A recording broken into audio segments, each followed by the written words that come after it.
Magandang araw mga kablog. Ngayon po ay ipapakita natin ang manual na paraan ng pagkakayod ng nyog.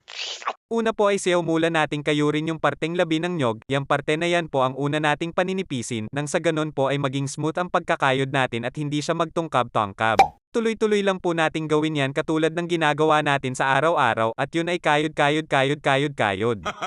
Kayurin lang natin yung pinakalabi hanggang sa pantay na ang nipis nila tsaka natin kakayurin yung gitnang parte, hindi natin gagamitan ng puwersa nang sa ganon ay pantay lang ang pagkakakayod natin sa laman o yung coconut meat. At ayan na nga mga kablog. Manipis na po yung laman o coconut meat sa labi ng nyog. Oras na po pagkayurin naman natin yung gitnang parte.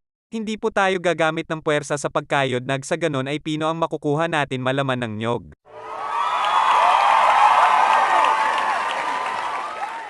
Naaalala ko tuloy nung maliit pa ako sumasakay ako sa